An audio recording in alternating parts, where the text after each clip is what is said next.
Bu- Buenas tardes a todos. Para mí es un placer estar de nuevo en el instituto, más en el seminario del que creo que era y soy todavía, no sé por qué razón, codirector, junto con Iago Pescetti, de Historia Parlamentaria. Y aquí tengo que decir que no he sido juez y parte, por cuanto que la idea de que se presentara el libro de Momentos Estelares del Parlamento a lo largo de la historia no fue mía, fue en este caso del director del instituto, de Rafael Bustos, que tenía mucho interés en que habláramos de esta obra, precisamente en esta sede, cosa que me parece acertada y que en todo caso además le agradezco que nos haya brindado el espacio del alma mater complutense para poder conversar sobre esta obra. Aquí, bueno, con nosotros están también dos de los autores de dicha obra, que posteriormente pues, nos comentarán sus impresiones sobre la obra, sobre los capítulos que han realizado. Bueno, con carácter introductorio, bueno, a mí el Parlamento siempre yo creo que nos ha fascinado a todos, porque si no, no estaríamos aquí. De hecho, ejerce sobre todo en nosotros una atracción que podríamos denominar como casi inexplicable. Si miramos la televisión y están hablando de Parlamento, todos inevitablemente giraremos la cabeza para ver o atisbar al menos lo que allí sucede. Templo, teatro, arena, cualquiera que haya sido su representación en el imaginario individual o colectivo, lo cierto es que la institución parlamentaria, como digo, ejerce una atracción prácticamente irresistible. Podríamos decir que no hay nada más icónico o visual que un parlamento. De hecho, imágenes parlamentarias forman parte de nuestro acervo cultural. No son pocos los cuadros en donde aparece representada la institución parlamentaria y la paideia del siglo XX, es decir, el séptimo arte. Aquí Ignacio Navarro sabe mucho más de este tema que yo y si queréis profundizar en ese tema, pues no tenemos a nadie mejor que él esta tarde. Pues la paideia del siglo XX, el séptimo arte, no ha rehuido ni mucho menos el tema parlamentario. Cromwell, El caballero sin espada, Tempestad sobre Washington, El instante más oscuro, o a nivel de serie, El ala oeste, son ejemplos de lo afirmado. Podría decirse que mirar un parlamento casi tiene un efecto hipnótico sobre nosotros semejante a contemplar un fuego. Un parlamento es el mejor escenario del mundo, un lugar donde las pulsiones y pasiones humanas se manifiestan con una intensidad no igualada en otros ámbitos. En un parlamento está representada toda una colectividad, mujeres y hombres procedentes de los más distintos rincones de un país, con distintos orígenes sociales, que se encuentran y también se desencuentran con visiones diferentes y sensibilidades acerca de cómo hacer una sociedad más justa, más igual y que prospere en armonía. Y lo que allí se desarrolla en un parlamento viene marcado, como bien sabéis, mejor que yo, por la sujeción a un procedimiento por el que mayoría y minoría contrastan libremente sus opiniones, con sujeción a unas reglas que todos se han dado y que todos se han comprometido a respetar. The government by talking definió al gobierno parlamentario Redlich hace años y por más que pueda ser un tópico, podríamos decir que el verbo se hace carne, se hace logos en un parlamento porque mucho más importante que el resultado, que el voto, es el debate, como bien conocéis. Pero los parlamentos son mucho más que eso, nos han acompañado a los seres humanos desde los albores de la humanidad, cuando los primeros homínidos se reunían por la noche junto al fuego para dilucidar o organizar las tareas que correspondía acometer al día siguiente. Esas fueron las primeras asambleas. A medida que las sociedades se hicieron cada vez más complejas, surgió la necesidad de componer diferentes intereses y sensibilidades hasta llegar a nuestros parlamentos actuales, en donde se produce una pluralidad en la unidad, haciendo nuestro el lema norteamericano. Ágoras, eclesías, comicios, curias, capítulos, cortes, estados generales, asambleas, reunión de hombres, aquí en sentido estricto, por desgracia, en términos históricos, hasta hace muy poco, con el fin de debatir las principales cuestiones que afectan a una sociedad. Por lo tanto, se trata de un elemento clave para entender la evolución de la propia especie humana a lo largo de los últimos siglos, pues no en vano no podemos olvidar que las principales decisiones de las colectividades políticas se adoptan en y por los parlamentos. Como es sabido, el Parlamento precedió a la democracia, de ahí que no quepan metonimias históricas en este sentido. El Parlamento fue representativo primero, democrático mucho después. pero sabiendo que no de caerse en dicha sinécdoque histórica, cierto y verdad que la parlamentarización de los regímenes políticos operó como una premisa necesaria para la posterior democratización de los sistemas. Hoy, al igual que ocurre con el concepto de constitución, no cabe hablar de parlamento sin democracia y de democracia sin parlamento. Allí donde hay auténtica democracia hay auténtico parlamento, donde hay auténtico parlamento hay auténtica democracia. Así pues, el parlamento fue en un primer momento condición necesaria para la democracia y hoy ya, sin ningún tipo de duda, es sinónimo de la misma. Por ello, precisamente importante, en mi opinión, conocer cuáles han sido las claves de la evolución de esta institución para entender nuestro presente y al menos vislumbrar o atisbar el futuro. Y ello ha sido el propósito de la obra que hoy se glosa aquí, presentar la evolución de la institución parlamentaria a lo largo de la historia y todo ello de una manera, si me permitís, muy vívida, muy visual, sin orillar, ni mucho menos, lo podéis comprobar cuando os adentréis en la obra, el rigor académico en el análisis. Quien os habla, y me conocéis muchos de los aquí presentes, no se considera especialmente creativo, pero tengo que confesaros, si me lo permitís, que uno de los máximos motivos de satisfacción personal y profesional ha sido precisamente la concepción de la obra que aquí se presenta. La idea originaria, nosotras, es obvio, que la celebérrima obra precisamente del que fuera gigante del siglo XX, Stefan Zweig, que sirvió como punto de inspiración del presente libro. Comentado con algún compañero del cuerpo de letrados, precisamente esa idea primigenia, e insuflados los ánimos por precisamente las palabras que me dirigieron, seleccioné, os confesaré, hasta 80 escenas posibles de revisitación, y tantos como miembros del cuerpo de letrados de las Cortes Generales existen en activo y en excedencia. Finalmente, por distintos motivos de agenda, salieron 40 escenas en función de las disponibilidades de aquellos. Y permítanme varios comentarios precisamente sobre autores y escenas.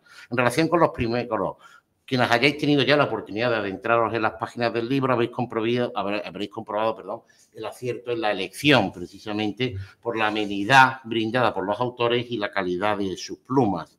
Me vais a permitir que, en mi opinión, pocos como los letrados de las Cortes Generales, para comprender hasta su último alcance el elán, el espíritu de un parlamento, tanto por su preparación a nivel de oposición, como sobre todo por sus trabajos y sus días vividos en las estancias parlamentarias, lo que creo que les confiere una posición de privilegio para actuar como cronistas de una institución que, malgré tú, con o sin reservas, todos los aquí presentes amamos profundamente. El elenco de autores, la calidad de sus trabajos, es sin duda el máximo acierto de las obras. Yo también les confesaré que he tenido un momento de satisfacción personal gracias a ellos, por cuanto que, parafraseando la célebre carta de Maquiavelo a Vettori, me vestí con mis mejores ropas cuando leía las primeras carreradas en el verano de 2023 y gracias a ellos pude visitar los parlamentos de todas las épocas y conversar con sus más ilustres miembros. Gracias por los frutos obtenidos, gracias a innumerables horas robadas al sueño.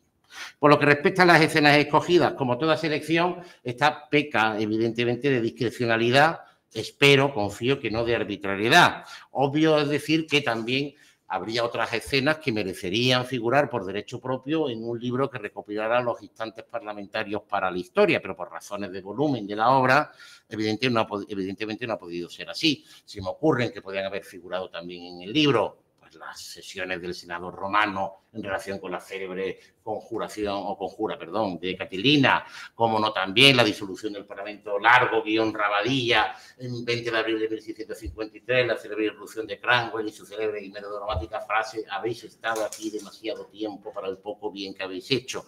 Frase que 3 siglos más tarde reeditaría otro MP británico en una célebre sesión tras el desastre de Narvik, de Noruega, en 1940, y que sí, precisamente esa sesión está glosada magistralmente por Pedro Peña en la presente obra. También puede haber figurado, de duda cabe, debate de los dos grandes gigantes del Parlamento decimonónico español, Cánovas y Sagasta, etcétera. Y, por supuesto, también escenas de otras latitudes que no aparecen aquí recogidas. Para otra edición quedarían, por ejemplo, si me ocurre, sesiones del Congreso de Angostura sin duda alguna, fundamental para entender el devenir del subcontinente americano en el siglo XIX. O se me ocurre también la primera sesión del Congreso Nacional Indio en el año 1947, recién alcanzada la independencia del Reino Unido, o la primera sesión del Parlamento Europeo una vez que éste adquiere su dimensión verdaderamente representativa, etcétera. Por otra parte, también, inevitablemente, toda obra tiene un dies ad quem. En este caso se escogió la propia aprobación de la Constitución del año 1978, pero aquí, a diferencia de los mapas antiguos, en donde más allá del Finisterre peninsular aparecía el lema Ixum Dragones, lo que se abrió en el año 1978 fue precisamente un nuevo mundo para descubrir y explorar mucho más luminoso y que nos ha permitido progresar en paz y prosperidad en estos 46 años. Para una secuela, por lo tanto, quedarían los discursos que abarquen hasta nuestro mismo presente. En cualquier caso, con las matizaciones que anteceden, bien podría afirmarse en relación con el libro que probablemente no están todos los que son, pero sí son todos los que están, pues cada una de las escenas revisitadas en el libro considero que constituyen un jalón clave en términos históricos para entender la evolución de la institución parlamentaria. Yendo más concretamente a la obra, a lo largo de las más de 700 páginas del libro se desarrolla un drama parlamentario que en el fondo es la misma historia, la única historia. Comencemos por el decorado, por el escenario, mejor dicho, el cerámico ateniense, la curia hostilia, la iglesia de San Isidro de León, la elegancia y la simbología de Westminster, tantas veces visitado, el Palais Bourbon, la colina del Capitolio, el imponente Reichstag, el elegante Palazzo Madama, el Palacio de la Carrera de San Jerónimo, con su coqueto hemiciclo y su proximidad a una ciudad de la que no se distingue. Posiblemente la arquitectura parlamentaria sea, y no por casualidad, la más lograda de todas las arquitecturas, quitando a la religiosa. Y dentro de ella, los diferentes decorados para los distintos actos. Dentro del Parlamento hay una auténtica toponimia, que aparece también en el libro. Hemiciclo pleno, salas de comisiones, ponencias, salón de pasos perdidos, lobbies o vestíbulos, incluso cafetería, en este caso del Senado norteamericano. Bueno, en todos ellos se ha hecho política de la menos buena y de la mejor. Prosigamos con la ambientación. Los parlamentos se han reunido, lo sabéis mejor que yo, en todas las horas posibles y en todas las estaciones. Cierto es que habitualmente las sesiones han sido y son vespertinas, por cuanto que la tarde permite reposar los ánimos de la mañana y preparar hasta última hora los debates. Pero también ha habido sesiones a primera hora. La célebre sesión inaugural de los Estados Generales franceses de 5 de mayo de 1789 se hace con las primeras luces del alba. No han faltado las sesiones nocturnas, las propiciadas obviamente por el filibusterismo, que aparece también recogido en este libro, en su plasmación norteamericana, o la propia abolición de las servidumbres feudales que se realiza en la célebre noche del 4 de agosto de 1789 por la Asamblea Nacional Constituyente Francesa. Y de noche también se produce el epítome de todas las noches parlamentarias. De noche tiene lugar el incendio del Reichstag en febrero del año 1933. Y en todas las estaciones, obviamente los parlamentos se han solido reunir en las estaciones más benignas, el otoño y la primavera, sobre todo en las sociedades preindustriales, en donde los ciclos agrícolas también imponían aquí su calendario. Pero no faltan también célebres reuniones celebradas en condiciones o en estaciones más extremas. Se relata, por ejemplo, en el libro aquí, la famosa sesión de 1911, donde la Cámara de los Lores británica se hace el harakiri aprobando la Parliament Act, por la que se diluyen sus poderes, se celebra en una tórrida sesión del mes de agosto de dicho año con unas temperaturas que no se han alcanzado, según las crónicas, antes ni después en la capital del Támesis. O también cabe mencionar, de nuevo también en Westminster, la sesión del presupuesto de 1852 tiene lugar en mitad de la noche con una aparatosa tormenta eléctrica en la que los rayos iluminaban la penumbra verde de la Cámara de los Comunes. Demos un paso más. Los personajes guión actores. Por las escenas de esta obra transitan auténticos héroes. Un Pericles que apela a lo mejor de cada cual y a un ideal, el democrático, en el que todos nos reconocemos. Un speaker de los comunes que por una vez va a tener lengua y va a tener oídos y va a tener ojos y se planta, si me permitís la expresión, ante un monarca absoluto, Carlos I, que en enero de 1642 irrumpe con su guardia personal para arrestar a 5 diputados díscolos. Sigamos, Burke en su lucha contra la corrupción de las grandes corporaciones y de los intereses creados. Un Mirabeau que aspira a cambiar el mundo alumbrando un mañana mucho mejor. Castelar en España apelando a la tolerancia y a la empatía universales. Un Víctor Hugo que ha denunciado magistralmente en sus obras la injusticia universal y que también lo hará desde su escaño en la Cámara Alta francesa. Un Robert La Follette en Norteamérica como campeón del pueblo en su lucha contra los intereses de unos trusts industriales cuya sombra ya comienza a ser inquietante a principios del siglo XX. Y por fin una heroína, Clara Campoamor, dejándose voz y vida para que las mujeres decidieran por vez primera en España, y todo ello frente a la incomprensión de extraños y también de propios. Vemos también un gigante como Churchill levantar los ánimos cuando todo parece perdido. Y años más tarde, en Estados Unidos, asistimos a una intente inédita bipartidista entre Humphrey, Tilden y Mansfield para acabar de una vez por todas con la aberrante discriminación de la minoría afroamericana con la aprobación de la Ley de Derechos Civiles en 1964. Y como en todo drama, también hay capítulos aquí en donde la red pública reclama la vida del propio héroe, en donde el héroe es sacrificado en el altar de la libertad. Tenemos los casos de los asesinatos del presidente del Consejo, Eduardo Dato, cuya última sesión en el Congreso es también abordada en esta obra, y el asesinato de Aldo Moro, víctimas propiciatorias que fueron asesinadas por la barbarie de un tiempo y de un lugar. También hay héroes colectivos, los pueblos y los representantes parlamentarios alemán e italiano tras la Segunda Guerra Mundial que desean olvidar cuanto antes la pesadilla totalitaria. Y también, claro, en este caso, la célebre sesión de julio del año 77 en el Congreso de los Diputados, en donde en aquella mañana comenzó una nueva España con un camino de reconciliación y de esperanza.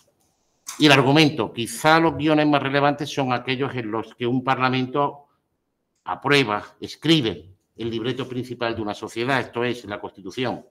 Así, en esta obra viajamos o nos trasladamos a la Filadelfia de 1787 para asistir a la creación de una nueva comunidad política, de un nuevo país a través de la traslación al plano secular de la vieja alianza que en su día diera lugar a la comunidad humana. En el mismo plano, con todas sus diferencias, cabe situar la aprobación 2 años más tarde de la que podemos considerar como Carta Magna de la contemporaneidad, pues no otra cosa es y fue la Declaración Francesa de Derechos del Hombre y del Ciudadano de 1789. Y, por supuesto, viajamos a Cádiz, a la irreductible Tacita de Plata, para asistir al Big Bang de nuestro constitucionalismo contemporáneo. Un siglo más tarde presenciamos la aprobación en nuestro país vecino de una nueva Constitución por la que se alumbra un nuevo régimen, el republicano.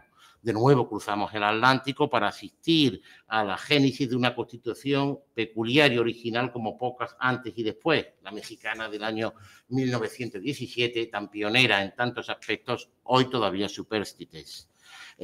Procesos constituyentes más cercanos también son abordados en este libro, el español del año 31, el italiano del año 1947, el peculiarísimo francés del año 1958, también constituyen la trama de este libro, reconociendo el legado o su influencia en nuestro texto constitucional.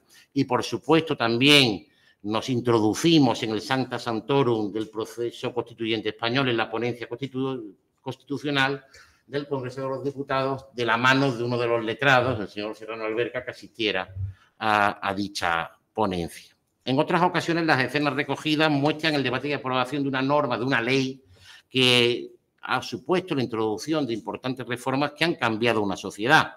Es el caso, por ejemplo, de la trascendental, o del trascendental, mejor dicho, Reform Bill británico de 1932, por la que se democratiza por primera vez, o se amplía, mejor dicho, el sufragio y se acaba con el fenómeno de los burgos podridos. O también el de las famosas leyes de laicidad francesas aprobadas a comienzos del siglo XX, de las que se ha llegado a afirmar que constituyeron el último acto de la Revolución Francesa. Es también el caso de la ley Aldrich norteamericana de 1908, que pone los cimientos de nuestro actual sistema financiero, pues a resultas del mismo se creó la Reserva federal norteamericana, o es el caso también ya citado de la celebérrima Civil Rights Act de 1964, por la que se implanta de una vez por todas y de manera efectiva la 14ª enmienda, tras 100 años desde su aprobación y siguiendo la estela iniciada pocos años antes por la Corte Suprema, con Brown contra Topeka, por supuesto por la labor de activistas como Rosa Parks o Martin Luther King. De otra parte, la primera función que dio origen a los parlamentos, la presupuestaria, también aparece en esta obra.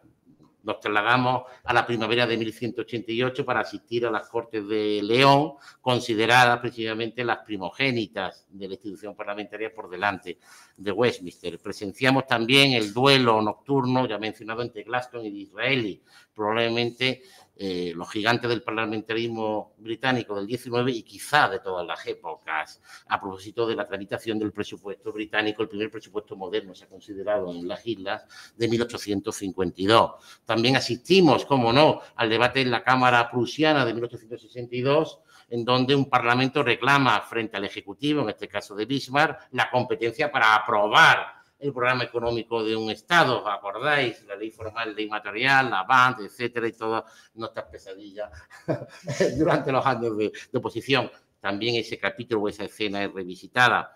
En otras ocasiones el argumento es, si cabe, más dramático aún, por cuanto que es el Parlamento el que adopta decisiones en la esfera internacional con hondas repercusiones para la historia mundial. Es el caso, glosado en el libro, del rechazo por parte del Senado estadounidense a la ratificación del Tratado de Versalles en el año 1920, que supone el abocar la posguerra a una nueva pesadilla apocalíptica unos años más tarde. O incluso asistimos a otras dos escenas en donde lo que está en juego es la propia libertad como condición humana. Así en la obra se glosan las célebres sesiones dramáticas de la Cámara de los Comunes británica, donde Churchill pronunciara entre mayo y junio de 1940 sus célebres discursos en la hora más oscura. O también un año y medio más tarde nos trasladamos a la sesión conjunta del Congreso norteamericano, donde Roosevelt, con toda su determinación, anuncia su intención de vengar el día de la infamia tras el ataque nipón a Pearl Harbor el 7 de diciembre. Esto me hace recordar, lo comentaba también el otro día,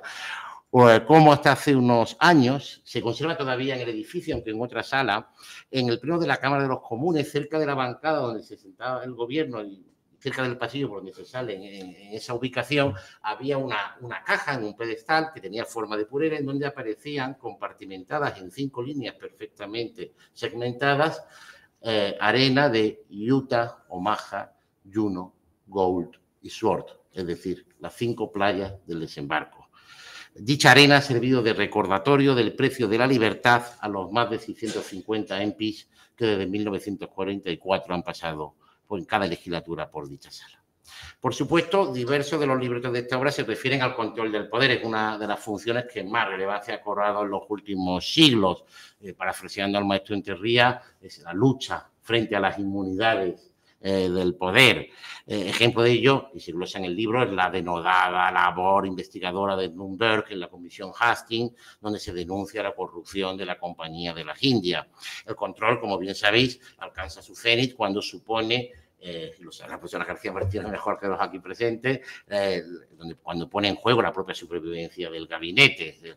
El control, guión, responsabilidad política. Aparecen 3 episodios en relación con esta faceta en la obra.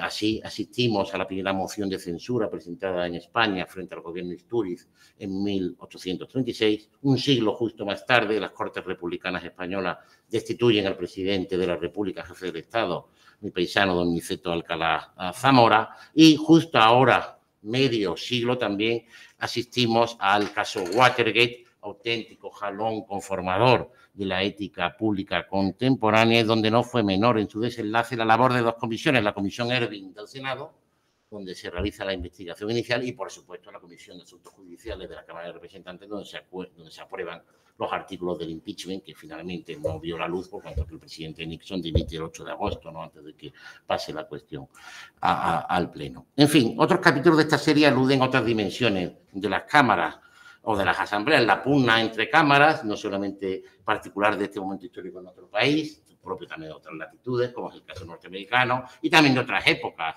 Y asistimos a la pugna entre comunes y lores a raíz del presupuesto del pueblo, de Lloyd George, de 1910, que desemboca precisamente en la aprobación de la Parliament Act del año 1911, que contiene ese episodio, me lo vais a permitir, todos los elementos de una pieza magistral, en cuanto que hay drama, hay también comedia, hay heroísmo, hay sacrificio.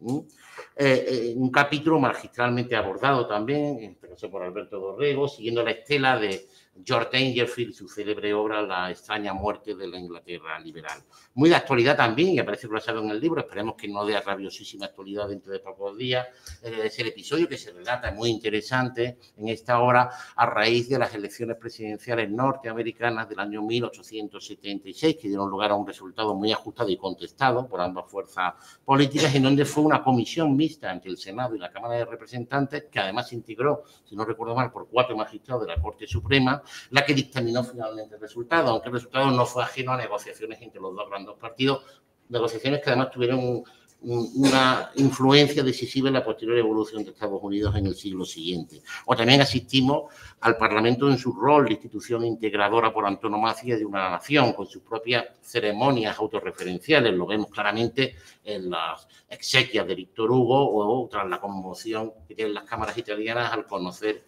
el asesinato de Aldo Moro. Ambos episodios nos ilustran qué es un Parlamento y cómo en momentos clave la Cámara ha sido siempre una. Todo ello con elementos singularmente dramáticos o teatrales, entendido esto último en su mejor acepción. Lirismo en la locución referida de Pericles, tensión y odio político descarnado en 2 célebres sesiones del Senado romano, también glosadas en el libro del año 49 a.C., irrupción melodramática de un monarca absoluto en un parlamento, esperanzas de un nuevo alba en la mañana del 26 de agosto de 1789, un senador que debe dejar a alta hora de la madrugada de hablar tras horas usando o abusando de la palabra en la Cámara Alta norteamericana, por cuanto que ha pedido una bebida reparadora en la cafetería del Senado y ha sido intoxicado por esa bebida y debe dejarlo porque se encontró indispuesto el uso de la palabra. Lágrimas de unas cámaras conmocionadas por la tragedia, el miedo y la esperanza también de las cámaras al oír sonar la 7ª trompeta, estoy hablando de la Segunda Guerra Mundial, etc. El drama del Parlamento, ya concluyo, es el drama humano y por ello nada mejor que la institución parlamentaria para condensar esa historia, la historia, nuestra historia.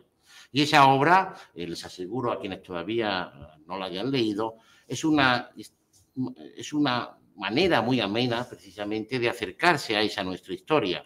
Hoy todo ha cambiado mucho, pero esas sombras del pasado sin duda alguna nos pueden guiar hacia la luz de un mejor futuro. Yo quiero dar las gracias a la Dirección de Estudios, Publicaciones y Análisis del Congreso por haber abordado la obra y sobre todo al cuerpo de letrado de las Cortes Generales, a los participantes especialmente, pero incluso a aquellos que por razones de agenda no pudieron participar, me consta, por haber hecho posible esta obra y a todos ustedes, a todos vosotros por permitirnos a poderla difundir, presentar, anunciar en un día como hoy. Muchísimas gracias. Y ya sin más dilación, si quiere Silvia Martín, bueno, a los que no las conozcáis, yo no me presento porque me conocéis y tampoco hay mucho que decir. Silvia Martín, secretaria general adjunta de Asuntos Administrativos del Congreso de los Diputados, doctora en Derecho por esta universidad, profesora de esta universidad y brillante jurista, ha sido letrada mayor de la Asamblea de Madrid, etcétera, etcétera, etcétera. Y cuando quiera, Silvia. Pues muchísimas gracias, Alfonso. La verdad es que Alfonso ha hecho una glosa inmejorable de esta obra. Yo me he quedado casi sin saber qué decir, porque realmente es que Alfonso se la conoce como nadie y yo creo que quiere este libro como nadie, ¿no? Y realmente le puso tanto empeño desde el primer momento y tanto entusiasmo que cuando nos llamaba para proponérnoslo no había quien le dijera que no. Y bueno, yo lo que voy a transmitir aquí es un poco algunas pinceladas, no sin antes dar las gracias, por supuesto, a la Universidad, al Instituto de Derecho Parlamentario y también a Alfonso por haberme incluido en tu comitiva. Muchísimas gracias. Y la verdad es que para mí es especialmente grato estar aquí porque estoy rodeada de compañeros de mis 2 casas, de la Complu y de las Cortes Generales. La verdad es que no se puede pedir más.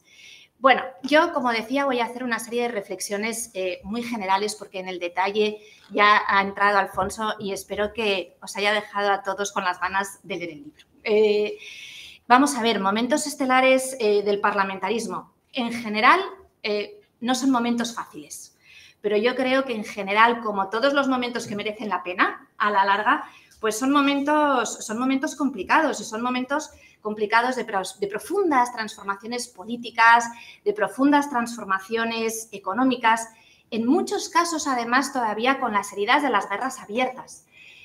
Por supuesto, el caso que nos viene a todos, o el ejemplo que nos viene a todos a la mente, la Alemania de Weimar, sí, pero es que no es el único. Es que las heridas de las guerras permean prácticamente todos los capítulos del libro de una forma o de otra, porque también pasa en el caso de Nixon. Estamos pensando en espionaje, papeles del Pentágono, pero en realidad es una América muy herida por la guerra de Vietnam.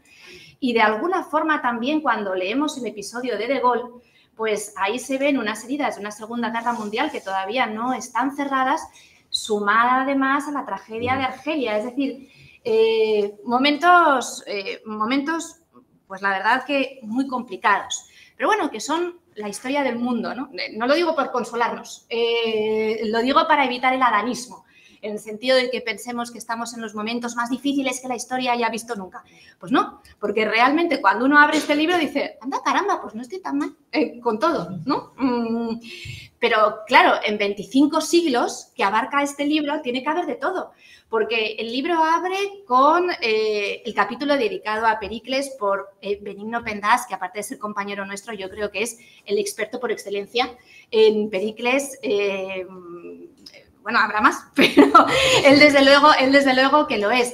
Y cierra con el capítulo que Juanjo Pérez Dobón dedica a los homenajes que se hacen en el Parlamento italiano tras el asesinato de Aldo Moro, que, por cierto, al hilo de ese episodio narra también de forma muy interesante y yo creo que maravillosamente bien el papel que juega la democracia cristiana en la Italia desde el final de la guerra hasta los años 90, ¿no? Un papel que a veces se subestima y a mí por lo menos me ha venido muy bien volver a leer el capítulo de Juanjo y bueno, pues situar las cosas también un poco en perspectiva.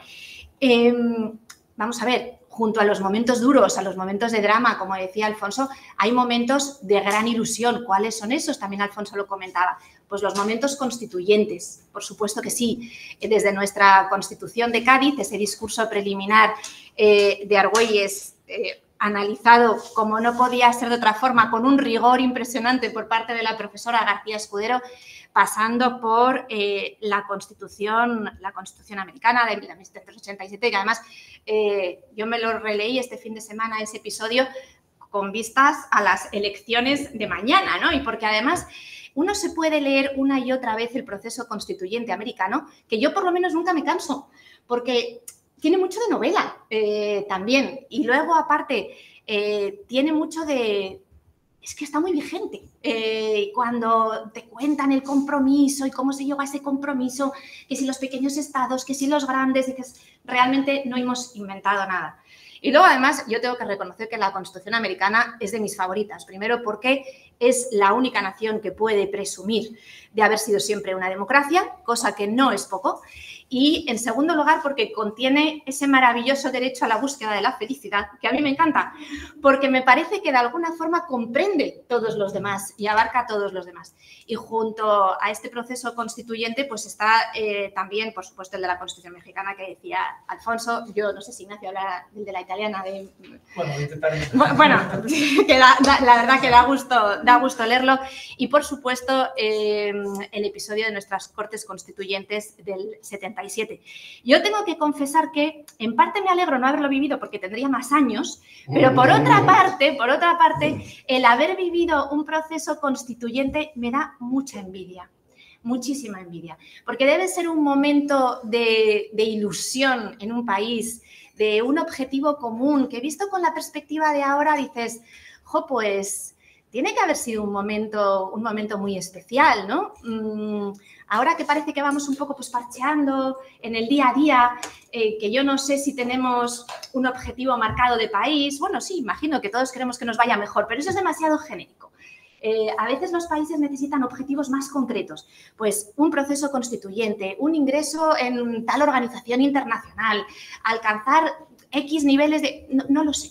A mí la verdad es que me da envidia y me encanta escuchar la historia de los que sí que lo han vivido, porque escuchándoles lo pones en valor, y aunque a nosotros seamos conscientes del valor de la Constitución, por supuesto que sí, pero no sé si conseguimos visualizar la importancia de esos momentos, ¿no? Y luego, vamos a ver, pues la verdad es que leyendo distintos capítulos de este libro da un puntín de envidia también la oratoria de otras épocas. Yo creo que aquí no hace falta tampoco mayor comentario. Pero no necesariamente la oratoria castellanina, no, la de oradores, pues a lo mejor más desconocidos. A mí, yo, por ejemplo, bueno, pues lo sé, un episodio en el que ahora voy a entrar en cierto detalle, que es el de la instauración del servicio obligatorio, del servicio militar obligatorio en Alemania en 1956, y la verdad es que me encontré en el diario de sesiones con oradores que yo por lo menos no conocía, quizás por mi desconocimiento, pero desde luego yo creo que podemos decir que no eran súper famosos.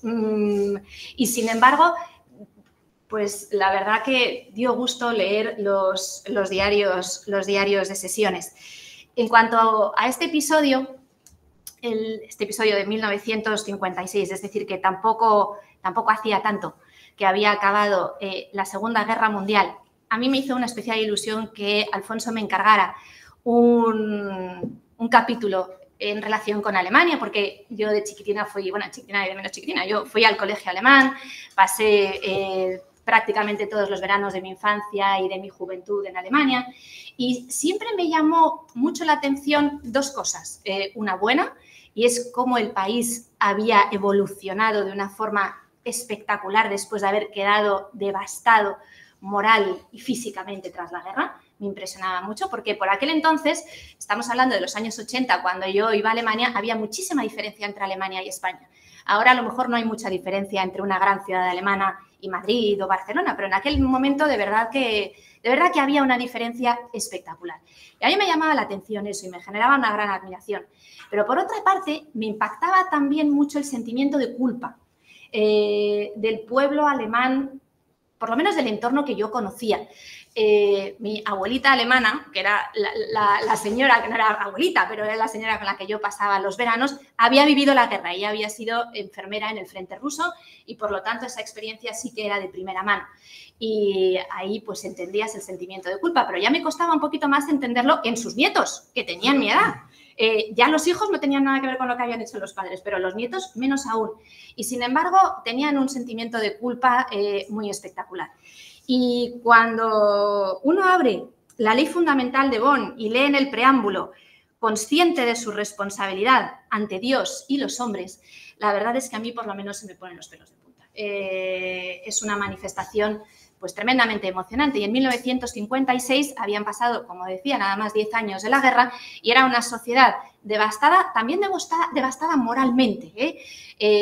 Todavía un altísimo, elevadísimo porcentaje de la población de aquel momento decía que había cosas del nazismo que no se habían ejecutado bien, pero que los objetivos en sí mismos no tenían por qué ser malos. Es decir, la desnazificación lo iba a tener extremadamente complejo.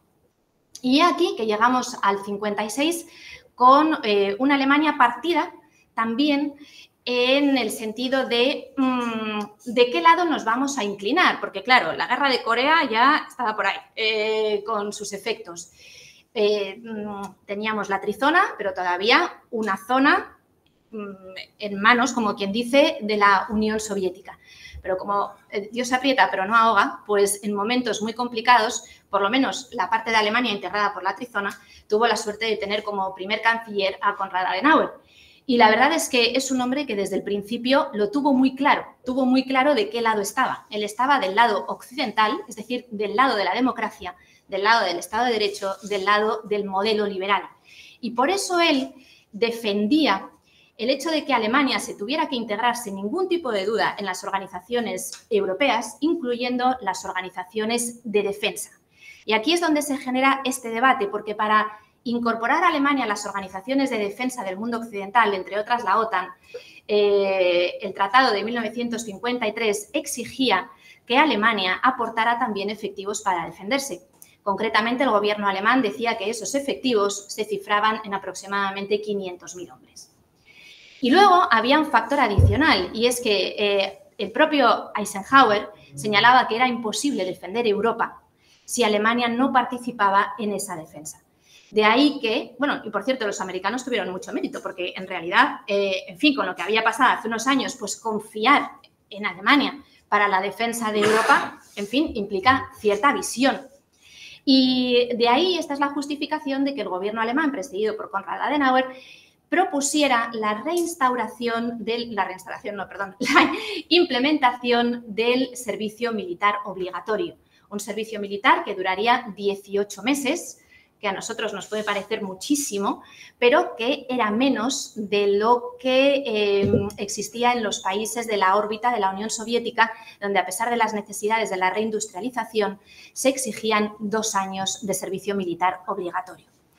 En este contexto nos encontramos con dos oradores principales por parte de la CDU, Quisling. Quisling era doctor en filosofía y además había sido el doctor más joven de Alemania con 21 años. A mí me impresionó muchísimo y además no hay más que leerle para ver que era muy listo. Y una de las cosas que dijo era, tenemos que tener muy claro el lado del que estamos, es decir, del mundo occidental y del mundo liberal. ¿Por qué servicio militar obligatorio? Pues porque realmente hay que ahuyentar los fantasmas del militarismo alemán, concretamente del militarismo prusiano, que tan presentes estaban desde finales del siglo XIX. Y luego dio además otro argumento que a mí, la verdad, que me gustó mucho, y tengo la frase literal por aquí de lo que dijo. Dice, ¿cómo ha de defenderse la libertad y la dignidad ante las amenazas existenciales si el ciudadano corriente no se siente concernido e implicado en dicha defensa? Aviso a navegantes, ojo, todos que tenemos que estar embarcados en la defensa del Estado liberal, del Estado de Derecho, cada uno a su manera según las circunstancias de su tiempo. Quisling exponía, por lo tanto, así los argumentos fundamentales a favor de esta instauración del servicio militar obligatorio. Pero hay que tener en cuenta que, como decía antes, la sociedad alemana no lo tenía tan claro. ¿Por qué?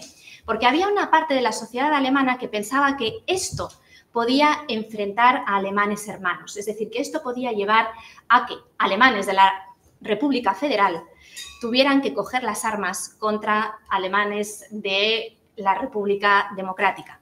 Por un lado esto. Por otro lado, se decía que con este movimiento lo que hacía Adenauer, lo que hacía el gobierno de la CDU era alejar la posibilidad de una Alemania unificada.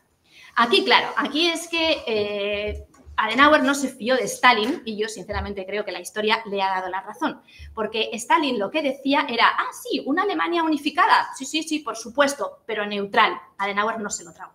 No se lo tragó y de ahí que se expusiera a las críticas de gran parte de su población, pero él consideró que Stalin nunca jamás iba a cumplir con ello. Con lo cual se siguió con este proyecto adelante, pero como decía, no sin las críticas probablemente también comprensibles o por lo menos explicables de parte de la sociedad alemana y en particular expresadas en este caso por el partido de la oposición a través de otro portavoz que tenía fama de ser un gran orador, Erler. Y una de las cosas que aprendes al leer este libro y en particular también a hacer la contribución es que realmente es un gran ejercicio ponerte en los zapatos de las personas que tenían que tomar decisiones en aquel momento, ¿no? Te das cuenta que es muy difícil verlas venir, que los que las vieron venir eran muy listos porque tampoco estaban todas las cartas sobre la mesa y de lo importante que es que los dirigentes estén bien formados, sean gente preparada, sean gente buena, bueno, y luego que acierten y que tengan claro el lado de la historia del que hay que ponerse, ¿no? Yo creo que este episodio, entre otras cosas, me gustó porque según lo iba rumiando, a ver cómo lo hago, a ver cómo lo encajo y tal, salió en la prensa que en Alemania se estaba retomando el debate sobre la reinstauración del servicio militar obligatorio al hilo de la invasión de Ucrania.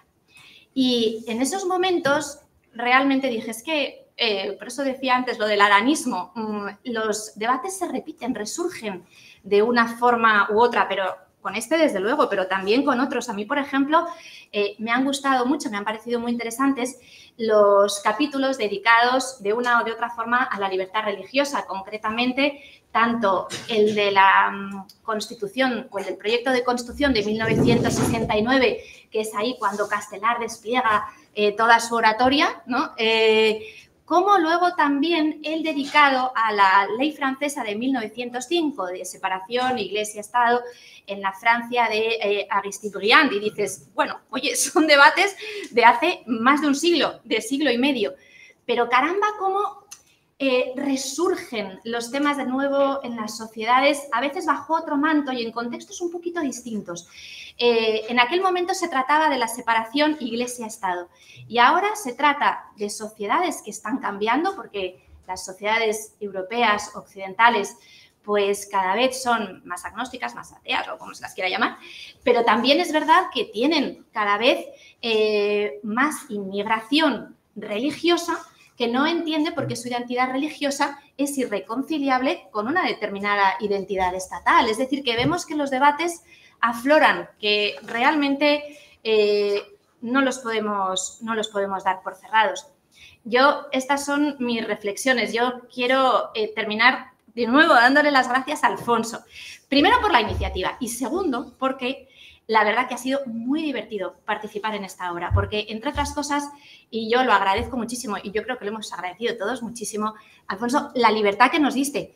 Cuando Alfonso nos dijo, pero no estáis sujetos a las reglas de escritos académicos, yo creo que todos dijimos, ¡oh, qué bien! ¡Qué gusto!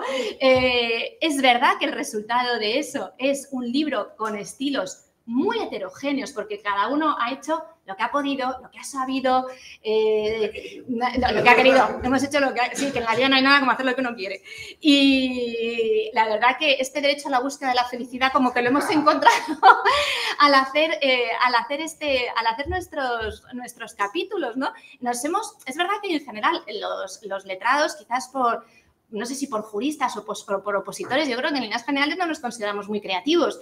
Y sin embargo, pues a la hora de participar en este libro, yo creo que nos hemos sentido un poquitín creativos por una vez en la vida, ¿no? Y eso la verdad es que ha sido muy satisfactorio, ha sido estupendo. En la cafetería me han preguntado muchos compañeros ¿para cuándo el siguiente? Bueno, en realidad me han hecho una serie de reflexiones que yo te traslado. La primera de ellas ha sido, ¿pero por qué hasta 1977? ¿Qué pasa? ¿Que después no hay ningún debate que merezca la pena? ¿Que no hay ningún momento estelar? Bueno, ahora nos contestas. Yo no sé si es necesario también poner un poco de por medio la perspectiva del tiempo para saber cuándo estamos ante un momento estelar y cuándo no. Es verdad que si al adjetivo estelar le das una connotación positiva, pueden costar encontrar algún momento reciente, pero si estelar tiene la connotación simplemente de momento importante, yo creo que hay muchos y vamos a encontrar bastantes, ¿no? Bueno, esa era una pregunta. ¿Para cuándo el siguiente? Eso es básicamente lo que me han trasladado muchos compañeros y bueno, que nos dieras un poco también tu perspectiva acerca de por qué paramos en el 77. Y, en fin, por lo demás, muchísimas gracias por escuchar y muchísimas gracias otra vez, Alfonso, por la oportunidad que nos has dado. Antes de darle la palabra a Ignacio, sí, dos comentarios. Primero, Silvia, aparte de una excelente jurista, es una excelente compañera y amiga de promoción. Ella fue mucho más lista que yo. Ella sacó el número 2 y yo el 3. Lo habéis podido comprobar por qué. Y aparte de una generosidad apabullante, porque no lo ha contado. Ella es muy buena en ese sentido, no ha sido sincera con vosotros. yo estoy seguro que ella hubiera preferido hacer algo de Estados Unidos, seguramente, pero yo tenía a 5 letrados ubicados que dominan el alemán, y entre ellos está doña Silvia Martí, y los capítulos alemanes estaban adjudicados ya casi por adelantado. Aún así se lo pregunté y ella aceptó desde el primer momento. El capítulo, la escena, tengo que decir, algunas escenas ya estaban preconcebidas porque eran muy claras. La de enero de 1942, el intento de arresto de los comunes era muy claro, otra, etcétera, pero esta dije sobre la posguerra alemana, y ella ubicó y seleccionó. Yo conocía la escena, pero no todo, porque Kissinger creo que la menciona, no sé si es el líder, cuando glosa la figura de Adenauer, pero no conocía hasta la profundidad con la que lo trata Silvia, cuya lectura os recomiendo muy, muy vivamente. Antes de dar la palabra a Ignacio, se para en el 78, 77 en España, 78 Aldo Moro, que es mayo del 70, bueno, imponencia, porque había que poner un límite y tenía 40 escenas y si no iba a ser imposible, pero para la siguiente, que también dependerá de la dirección de estudios del Congreso, en la que yo ya no estoy al frente, pero me consta que algo estamos barruntando, ya veremos qué, será pronto y seguramente sí que a lo mejor escojamos escenas más cercanas. Con todo lo que ello supone, ¿por qué el discurso de tal presidente del gobierno es estelar y el del otro no? Esto sí, esto no. Bueno, también os confesaré que eso fue uno de los elementos que me hizo poner el dintel en el año 78. Y sí, muchísimas gracias, Silvia. Ignacio Navarro, que es nuestro siguiente interviniente, es un joven letrado, como podéis apreciar, director de la Dirección de Asistencia Técnico-Parlamentaria del Senado, un gran escritor, amante del séptimo arte, y aquí tengo que decir que también Ignacio fue muy generoso porque aceptó enseguida, decir, mira, yo quiero que hagas Italia el proceso constituyente, y me sorprendió muy gratamente, no porque no confiara, sino que ha hecho un capítulo, como le Silvia, excepcional, porque trata el proceso constituyente italiano a raíz de la figura de Orlando, que es una figura ya del Parlamento liberal, casi decimonónico, que se va, pero que preside las primeras sesiones de la Asamblea Constituyente. Y esa traslación del mundo que se va, del mundo viejo al mundo nuevo, yo creo que se nota mucho tu pasión cinematográfica porque está contado magistralmente. Y al hilo que decía Silvia, yo creo, no es por ponerme un mérito, seguramente lo hice porque quería que la obra saliera lo antes posible y ha salido en tiempo récord. Por eso dejé libertad casi absoluta. No, pero también porque el cuerpo de letras, como cualquier comunidad profesional, es un cuerpo muy variado. Y creo que era bueno que en el libro se reflejara lo que somos cada uno. Todos tenemos una pasión jurídica e histórica, todos lo tenemos, pero unos de una manera o de otra. Y hay capítulos más literarios, estoy pensando en nuestra común amiga Mónica Moreno, que además es novelista, y ella glosa las últimas horas de Eduardo Dato en el Consejo de Diputados de una manera muy literaria y muy atractiva. Fabio Pascua, también catedrático de esta casa, hace un capítulo, una glosa de las sesiones del Senado romano del año 41 a.C., también muy literario.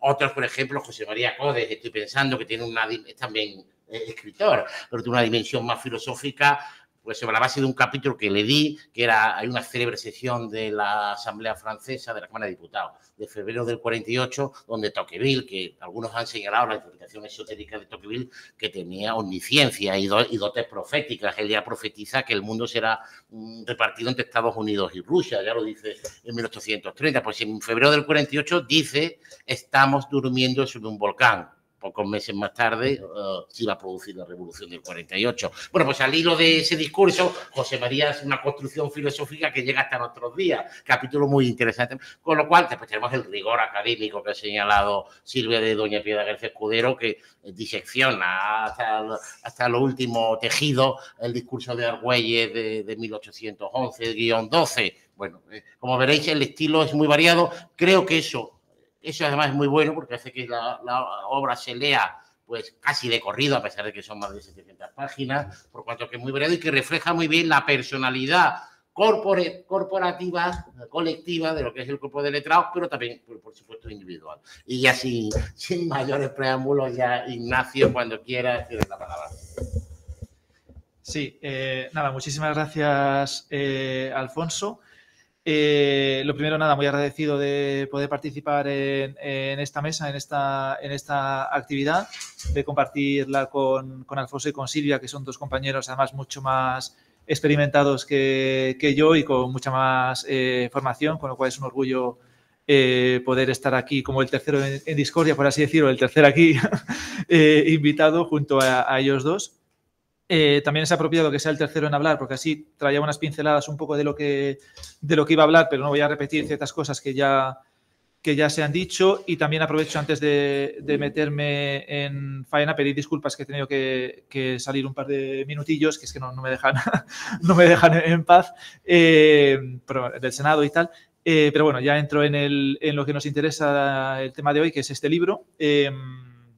Yo pensaba hacer un comentario, una charla en dos partes, por así decir, una reflexión más general sobre la estructura del libro, sin meterme tanto en el fondo, porque ya Alfonso lo ha expuesto magníficamente, y también Silvia ha añadido bastantes cuestiones de fondo de lo que refleja de la institución parlamentaria y de la oratoria de varios de los episodios históricos que vienen aquí recogidos. Y luego me centraré en una segunda parte, un poco en mi capítulo, ¿no? que he desarrollado. Y justo además iba a empezar la primera parte más general, por así decir, hablando de lo que acaba de hablar Alfonso, de un poco el estilo, ¿no? De los bastante libre de los distintos capítulos que componen la obra. No he tenido ocasión todavía de leerlos todos, pero sí he leído algunos de los que acaba de comentar Alfonso, más literarios. El de Mónica Moreno, por ejemplo, del previo de su intervención en el Senado, previo a su asesinato. Y luego, por otro lado, también el de Fabio Pasqua, del Senado romano. Entonces, yo quería poner de relieve, más allá de que al hilo de esta reflexión, pues también comente alguna percepción que tenga un poco de lo importante que es esta obra para destacar el trabajo en cualquier parlamento. Pero sí quería poner de relieve, porque yo creo que es, a efectos de recomendar la lectura de esta obra, es ese estilo variado. Hay capítulos más didácticos, por así decir, otros más literarios, otros más centrados en aspectos del diario de sesiones, otras en reflexiones o en el contexto sociopolítico que acompaña cada una de las sesiones parlamentarias que se glosan, que yo creo que hace que sea especialmente interesante y atractivo para variedad de lectores, desde investigadores que estén interesados en conocer alguna sesión concreta históricamente, desde la antigua Grecia hasta la Constitución de 1978, hasta, bueno, simplemente estudiantes o gente más joven que simplemente tengan interés, curiosidad en aprender algo del Parlamento, desde el desconocimiento, del conocimiento menos prolijo que pueda tener un investigador, pero también, por ejemplo, desde el punto de vista aparte de compañeros académicos, también políticos, que de hecho quiero destacar que al poco de estrenarse esta obra ya había varios senadores, imagino que en el Congreso también varios diputados, que la tenían como libro de cabecera, bueno, al menos que la llevaban a las distintas sesiones cuando no tenían que intervenir, pues para aprovechar ahí o a las reuniones para aprovechar para echarle un vistazo. Y, por ejemplo, el vicepresidente primero actual del Senado, una reunión que tuvimos, que no era una sesión de comisión, con lo cual no había, vamos, que no tenía por qué estar en ese momento tan pendiente, por así decir, sí que nos comentó que estaba encantándole ese libro, que además que quería también que se hiciera una segunda parte de otros momentos estelares. Con lo cual quiero también destacar ese interés que está suscitando entre los propios políticos, que yo creo que está bien, porque es verdad que es un libro que al final en prácticamente todos los capítulos se centra en discursos, en intervenciones, en iniciativas tramitadas o aprobadas, lógicamente por los propios diputados o senadores o parlamentarios del Parlamento en cuestión, con lo cual ellos se sienten, por así decir, reflejados, ¿no?, en sus precedentes históricos, pero también es un libro que se percibe un poco entre líneas, donde también es clave el trabajo de los funcionarios o trabajadores de la Cámara en esos parlamentos, en esos momentos históricos. Entonces, bueno, por resumir ese aspecto, que yo creo que es un libro que puede atraer a multitud de lectores de una u otra profesión, más desde el punto de vista académico funcionarial, pero también desde el punto de vista más periodístico, político, etcétera. Y yo creo que es una de las grandes virtudes de la obra, que por su grado de detalle, su omnicomprensión, sin perjuicio de que han quedado muchos momentos estelares al margen, pero abarca desde el continente americano hasta Europa, muchos países a lo largo de la historia, pues tendrá ese interés para vosotros y para otro tipo de lectores. Por otro lado, yo creo que es importante que en la obra haya capítulos dedicados a momentos clave, pues del Congreso norteamericano, del Parlamento británico, del Parlamento francés, del alemán, del italiano, incluso del mexicano, porque yo creo que esa variedad un poco de culturas donde vemos las influencias, también yo luego hablaré de mi capítulo sobre la Asamblea Constituyente Italiana, que todos sabemos que ha habido influencias, por ejemplo, en nuestra Constitución, pues de la Constitución italiana, de la francesa o la Ley Fundamental de Bonn, pero es verdad que nosotros nos centramos más muchas veces en esas influencias de contenido sin entrar en la influencia que también puede haber desde el punto de vista simplemente de cómo unos oradores, una forma de intervenir en el Parlamento puede haber influido en otros oradores del futuro. En el caso de Castelar, que se ha comentado, pues ejerció una gran influencia en su discurso sobre la libertad religiosa en oradores futuros en nuestro país y más allá, o la forma que hay de pues, el filibusterismo, tu capítulo, Alfonso, por ejemplo, en el Congreso norteamericano, cómo se ha desarrollado también ese obstruccionismo, entre comillas, o esa forma de llevar los debates parlamentarios, los remedios que se han puesto también a la prolongación de los debates parlamentarios, la oratoria partiendo del parlamentarismo europeo continental, por así decir, frente al norteamericano o al británico, cómo se ciñen en el debate parlamentario los tiempos de intervención o las modalidades, los turnos de intervención. Entonces, al ver los libros, aunque parezca que los capítulos están dispersos, se pasa de un país a otro, de una época a otra, yo creo que está bien leerlo. No hace falta leerlo en un orden determinado, porque al final puedes coger un capítulo. Yo al menos lo he hecho, me he leído el de la Constitución mexicana, seguido del incendio del Reichstag y después del Senado romano y luego el tuyo del filibusterismo parlamentario, el de Silvia del Parlamento alemán de 1956, con lo cual no hace falta seguir un orden, pero yo creo que está bien leer varios e intentar conectar, ¿no? Aunque no son episodios aislados, sino que a menudo están conectados entre sí, no solo por la influencia de fondo de cómo unas constituciones o unas iniciativas aprobadas en un parlamento o en otro han influido en parlamentos o en constituciones e iniciativas posteriores, sino también esa forma, esa manera de llevar los debates parlamentarios, y yo creo que eso también está muy bien reflejado en el libro, en la obra, respetando la libertad y el margen que nos ofreció Alfonso a la hora de escribir un capítulo u otro. Yo, la verdad, que sin ánimo por supuesto, recomiendo encarecidamente los 2 capítulos, bueno, 3 capítulos en tu caso, ¿no? 2, 2 capítulos escritos por Alfonso y el capítulo escrito por Silvia, que me han encantado, la verdad. Hay otros capítulos que, insisto, tengo pendientes de leer, pero que Alfonso lo ha destacado, me hizo muchísima gracia. Yo creo que si empezáis por ese, os animará a leer más capítulos, que es el segundo, además del libro, que es el del Senado romano, escrito por Fabio Pascua, que es divertidísimo porque directamente introduce diálogos inventados o basados también en documentos que haya podido recopilar de la época, de lo que se ha podido elaborar luego por estudiosos del derecho romano, de cómo intervenían los senadores en el Senado romano, pues con palabras en latín y demás, expresiones un poco intentando ajustarse a la época, con libertad, evidentemente, de ficción, pero también pues siguiendo un cierto rigor histórico, que yo creo que ese capítulo es divertidísimo, y si empezáis por ese, los que todavía tengáis pendiente introduciros en la obra, os animará a leer otros capítulos. Veréis, como decía, que algunos son menos literarios, pero evidentemente también muy interesantes y valiosos, y otros pues se centran más en una explicación más rigurosa, entre comillas, de la historia y de los efectos de esa sesión del Parlamento. Bueno, luego haré una reflexión un poco general si me da tiempo, pero ya no quería tampoco detenerme mucho más en el comentario general de la obra, porque ya Silvia y Alfonso han destacado lo más relevante desde el punto de vista de lo trascendente que es y de su contenido, y también la importancia para la época actual, por comparar un poco con lo que se llama actualmente, aunque bueno, esto se extiende a muchas instituciones y muchos países, un poco la degradación institucional. Yo creo que está bien contrarrestarla recordando y poniendo en valor lo importante que es el Parlamento a lo largo de la historia y sigue siendo hoy en día.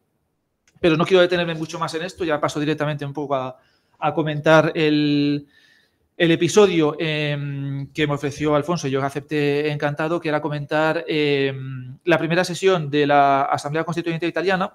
El libro sigue una cronología desde la antigüedad hasta la actualidad, bueno, hasta 1978, con lo cual el mío, en 1946, es de los últimos, por así decir, del libro.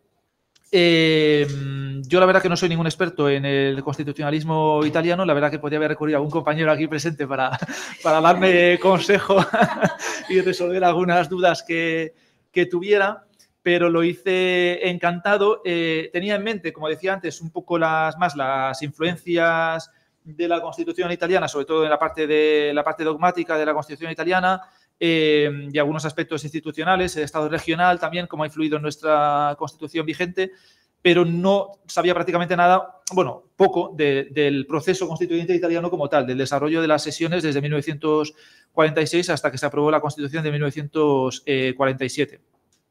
Con lo cual lo vi como un reto, pero también como una oportunidad pues, para profundizar un poco más en este episodio histórico, con el reto añadido además de que prácticamente toda la bibliografía que utilicé, y de paso aprovecho para comentar también que viendo la bibliografía de los distintos capítulos, también es un ejemplo. Yo creo que leyendo el capítulo ya se aprende mucho, pero además consultando la bibliografía que se ha utilizado, más todavía, porque se ha utilizado bibliografía muy específica de cada época. Yo tuve que basarme prácticamente solo en libros escritos en italiano, idioma que desconozco.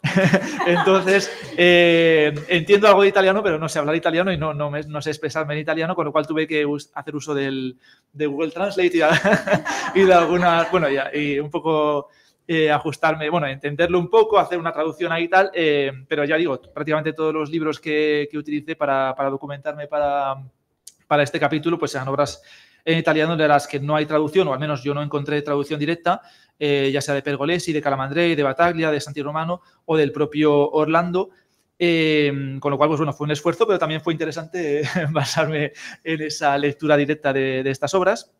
Básicamente mi capítulo consistió en hablar bueno, Alfonso me dio cierta libertad de hablar del constitucionalismo italiano de alguna sesión de la Asamblea Constituyente, pero yo me centré en la primera, la sesión inaugural, y en el discurso en concreto de Orlando. Tampoco quiero extenderme mucho, pero el interés que tiene es que muchas veces tendemos a centrarnos en el producto, en las iniciativas que se tramitan en una sesión parlamentaria determinado, la trascendencia histórica que puedan tener, y no tanto en el interés en ese momento concreto o más allá que pueden tener las palabras simplemente de un orador, en este caso Orlando, que prácticamente en esa época yo creo que tenía ya 86 años, con lo cual ya estaba en la fase final de su carrera, que había sido fructífera, sobre todo en el siglo XIX, también a efectos de los estudios de la ciencia jurídica, de la personalidad jurídica del Estado, que todos sabemos que es uno de los autores importantes que ha teorizado sobre ello, pero también tuvo una gran carrera política hasta principios del siglo XX. Entonces ya en 1946 se encontraba con un papel de protagonismo en esta primera sesión de la Asamblea Constituyente Italiana, posterior a las elecciones también de 1946, pero era un protagonismo más simbólico o formal, porque realmente él presidía esta primera sesión en su condición de diputado de mayor edad, de los más veteranos, de los electos, pero luego quien fuera elegido presidente de esta Asamblea Constituyente sería otro personaje. Él simplemente presidió esta primera sesión antes de proceder a la elección de la mesa de la Asamblea, y además luego le siguió un discurso del entonces primer ministro italiano, De Gasperi.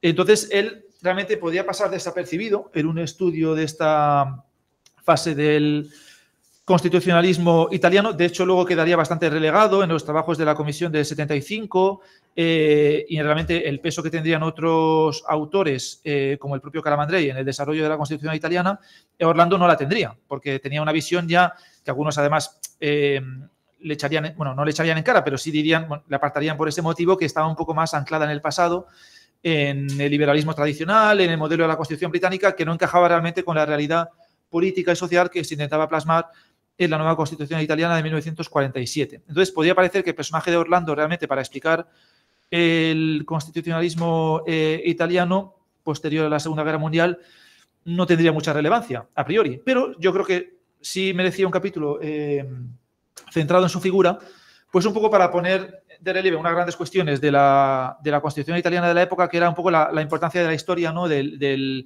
la conformación del pueblo italiano, de la herencia de la posguerra y de no repetir errores del pasado, y un poco del tipo o del modelo de constitucionalismo del que se partía del Estatuto Albertino y demás hasta la nueva Constitución que se quería aprobar en esa época. Yo creo que ahí la figura de Orlando era clave porque reflejaba o simbolizaba el paso de ese pasado a ese presente que se quería construir en la Italia de la época.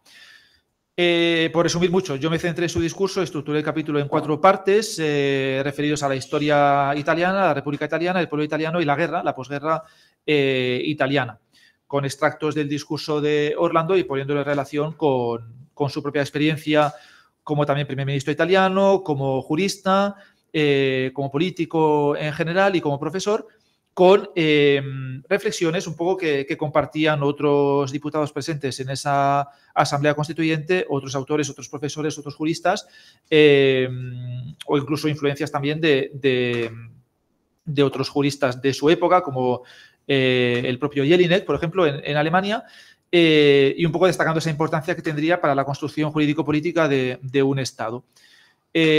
Como bien decía Alfonso, bueno, yo la verdad que me gusta mucho el cine, me habría gustado desarrollar más el capítulo conectándolo con el neorrealismo italiano de la época también, pero vi que luego no pegaba mucho, hice alguna referencia ahí, pero no me centré mucho en eso y me centré más específicamente en el discurso, con sus carencias y con las carencias por mi parte, me refiero en cuanto al contenido de ese discurso, pero insisto, me quería centrar mucho en esa realidad de la Italia de la época y por eso quería basarme no solo en obras italianas, sino también centrarme en algo específico de esa sesión de la Asamblea Constituyente de la época, que luego proseguiría sus trabajos, insisto, hasta la Constitución italiana y luego, pues nada, la conformación del bicameralismo italiano y todo su desarrollo hasta la actualidad.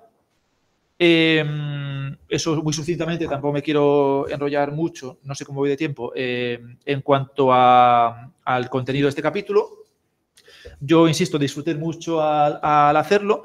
No sabía cómo quedaría exactamente en el conjunto de la obra, pero como he dicho antes, como es bastante heterogénea y ecléctica, pues al final encaja más o menos ahí, yo creo, no del todo mal. Y ya simplemente para concluir, que tampoco luego atenderé algunas preguntas, que igual Samuel me quiere preguntar algo específico del constitucionalismo italiano. Nada, quería simplemente agradecer de nuevo la oportunidad de poder haber participado en esta obra, que insisto, yo creo que es importante su lectura desde un interés didáctico simplemente desde el punto de vista de la investigación o por curiosidad simplemente como lectura de ocio, por así decir, pero también yo creo que tiene su importancia como lectura de trabajo no solo para nosotros, sino también para la gente que trabaja en el Parlamento, para ver realmente lo que se hizo entonces en todos estos episodios de trascendencia de la historia del parlamentarismo y lo que se puede aprovechar o tomar como ejemplo de lo que de cómo se podría trabajar hoy en día. Yo creo que siempre la experiencia histórica siempre es importante. Aprendemos mucho de lo que se puede hacer hoy en día. Nada está caduco y yo creo que este libro tiene también esa utilidad. Agradecer nada vuestra presencia y vuestra paciencia y nada, creo que no me he dejado nada. Gracias, Ignacio. Tengo que decir que aunque efectivamente no mencionas el lado de bicicletas, etcétera, pero sí que subyace, yo conociéndote, el capítulo tiene ribetes cinematográficos, lo cual se agradece mucho, ¿eh? Sí. Tenemos ahora unos minutos, se me ha olvidado a la hora de presentar a Ignacio, que como Silvia, que sí lo comenté, que Ignacio es profesor de esta casa y tiene clase a las 7:30, con lo cual tenemos unos minutos aproximadamente, 7, que no pasemos mucho las 7 para concluir, pero vamos, o si queréis antes, pero por supuesto dejamos abierto turno para intervenciones, con comentarios, preguntas, inquietudes. María, ya te veo. Venga.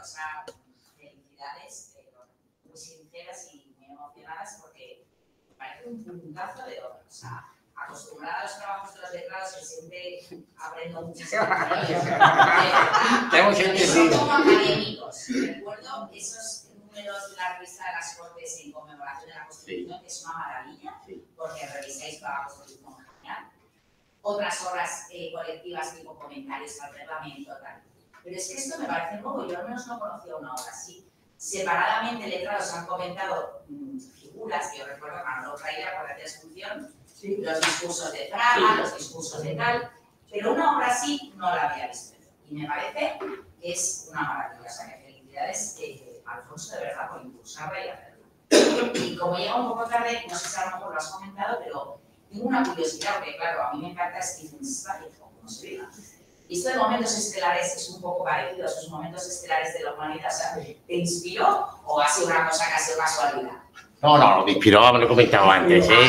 El título sí, claramente. Aunque no es una obra que leí de adolescente precisamente, pero hace unos años, 5 o 6, porque siempre me ha gustado, hay como Ignacio, siempre me gusta mucho el Parlamento en cine, sinceramente, las películas, yo creo que en mi caso además me influyó, no sé si a nivel incluso de subconsciente, El Caballero sin Espada, Mr. Smith Goes to Washington, que también ha influido en el tema de mi tesis doctoral, pero que se me quedó marcado escenas de parlamentos en películas. Y yo no sé si eso también es lo que inspiró, junto con la obra de Zweig, la concepción de esta obra, pero sí, yo creo que capítulos donde se vea pues, la tensión de un parlamento, como la Cámara también en momentos emocionantes puede llegar a ser una, tiene una dimensión teatral evidente, pues ahora se me viene a la cabeza el Maiden Speech, que es el discurso inaugural que hace un parlamentario británico en la Cámara de los Comunes. Es un momento casi como, permíteme, casi como un torero cuando viene por vez primera a las ventas. Es decir, ¿qué hago aquí?